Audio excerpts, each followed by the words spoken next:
Alright, hey guys, welcome to my Castle Clash defense tips and tricks video.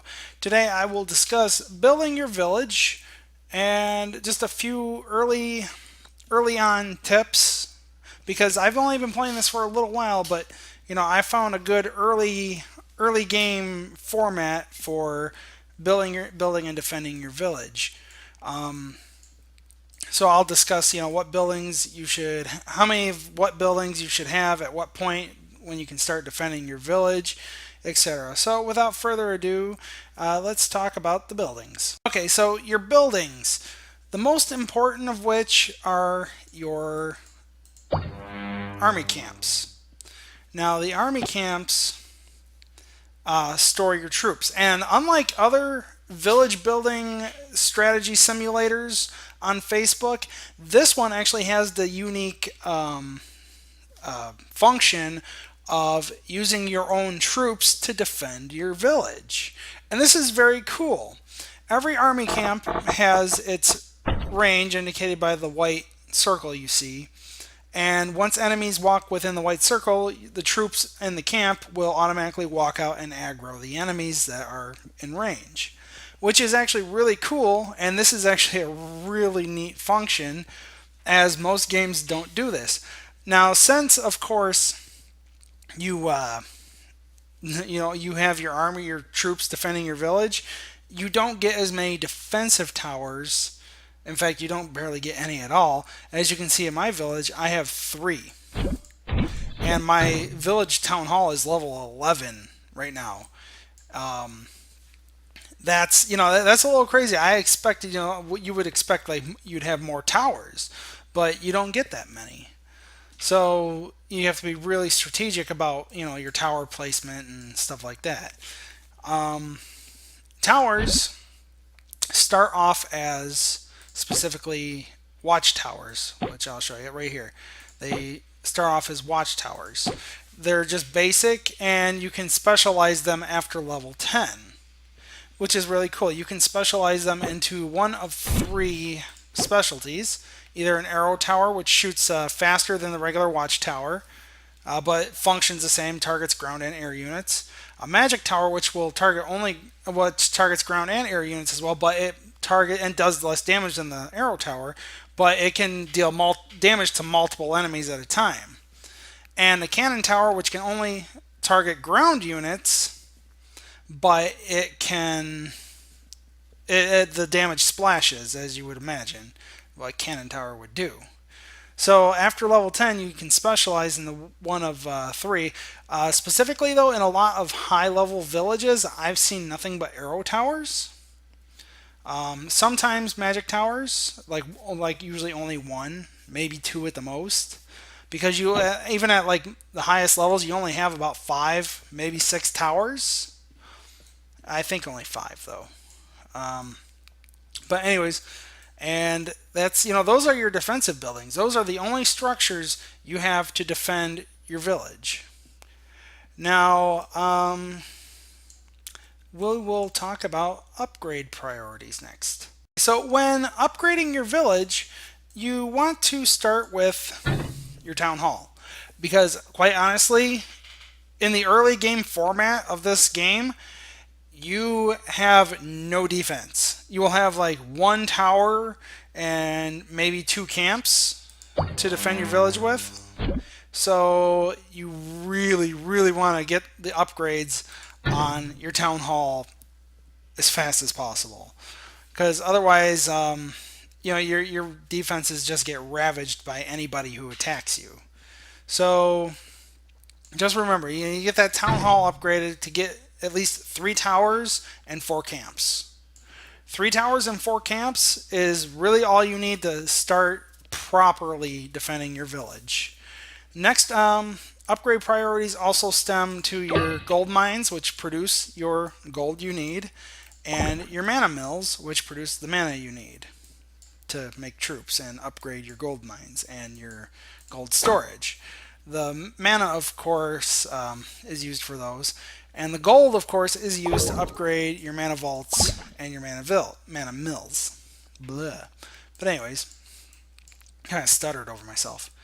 Now, of course, there are more things to just your defense than your towers and your army camps, which I'm going to talk specifically about your heroes, and we will talk about those right now. So, heroes. Now, in addition to your armies and their towers, you have heroes which can defend your village. Um, Specifically, they come in all shapes and sizes. I mean, there's a ton of them. I will just show you. Um, the slimes here are just for sacrificing to your other heroes to increase their abilities. Ordinary heroes are pretty weak, but some of them are useful early on. But really, you want to try and get elite or legendary heroes. Um, you start off with one elite hero. I started off with an executioner. I don't know if that's random what hero you start off with, but it could be.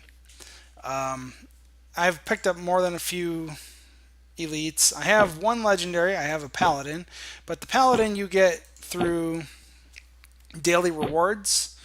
You start off up here, and then you get more daily rewards. You get an elite champion right here. Then you get the legendary one right here after 21 days, and then if you play the game for 30 days straight, you get a druid, which a druid is actually one of the best ones for rating, as far as I know. Um, but to explain what every hero does would take way too much time, so you just have to read up on what they do. It's very simple. You just to know what they do. You just go to your hero altar, click on the hero that you have, and it shows his abilities, his passive ability, and his stats down here. So, like I said, to show you what everybody does would take too much time. But anyways, to use your heroes to defend your village, though, you need hero altars, or hero bases actually, not altars. Hero bases to you need to build those, and then you need to place the hero inside of them. And after you place the hero inside of it, the hero will aggro enemies that come within the white range you see here. Very simple, very easy. Defense heroes, a lot of ranged heroes and heroes that have splash damage abilities are definitely ones that are good for defending your village. But there are also ones good for defending your village, like the paladin, who increases defenses and increases his own defense too. So, there's that. Now, as far as positioning, I mean, just really, you need to protect your town hall. So you need to position all your defenses basically around protecting the town hall and your storages. As far as it all goes, I mean, that's pretty much it. You just need to have your storages covered by your troops and your towers, and make sure your town hall is all covered in the same arc. So as far as it goes, I mean, this is a pretty decent early game setup.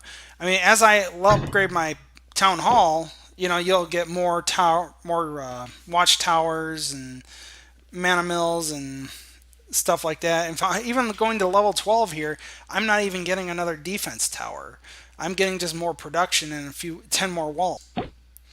So, and as far as that goes too, make sure to keep upgrading your walls, which mine are all level 3 right now, but they should be higher, but I haven't been concentrating on that. But as far as that goes, that's how you do your early game setup. You definitely need 4 camps and 3 towers. That's like the maximum. And as just a side note, make sure to keep on upgrading your army camps too, because the more you upgrade these, the more unit space they get. They get 2 per level, so you want to keep on upgrading those until you have lots and lots of units to defend your village with and raid with. I believe there is just one last thing to talk about, and that's unit upgrades and more advanced units. So the more advanced units are actually researched and trained in the training center here. As you can see, You have, your basic units at the top here, the Guardian, Hunter, Pyromancer, and Trent. And then on the second row, you got your Hammer Dwarf, Centaur, Griffin, and Mecha Man, which these are all unlocked by training the respective unit in the previous tier to level 5. That's actually the way you unlock the other troops. Specifically, you want to try to unlock the Centaur and the Mecha Man or the Griffin in combination, either of the three together, but with the Centaur. Either the Centaur and Griffin or the Centaur and the Mecha Man. Because I personally unlocked the Hammer Dwarf thinking that he was going to be better than the Guardian in raids, but I was actually a little bit wrong because apparently the Hammer Dwarf's AI specifically goes for buildings. But he is tougher in defending your village, but the regular Guardian is almost as decent. So later on, so just make sure you upgrade the Centaur and the Griffin or the Centaur and the Mecha Man. Those are definitely the ones you want to unlock because the Mecha Man goes specifically for defense buildings, and the Griffin attacks anything. So those would be your priority upgrades if you're get better troops to upgrade your village with. And I do believe that's pretty much everything I had to discuss with us today. I'd like to thank you guys for watching my video. Make sure to like and subscribe and comment. I cannot make better videos if I do not get comments. So I would like to know, if there's anything specifically I didn't talk about, stuff like that. I guess, there is one last thing I did not talk about, and so I'm just going to cover on it really quick, is there are traps. There's a bomb trap, which hurts regular enemies, and then there's a hero trap, which hurts the enemy heroes. You just need to, place them where the enemies are definitely going to traffic through. And that's it. So that was one last thing I didn't touch on, so I'm glad I remembered that. But anyways, thank you for watching. Like and subscribe and comment, please. And I will see you guys in another video, probably after I get some more towers and more walls and get into a later game stage of this. So thanks for watching. I'll see you guys again.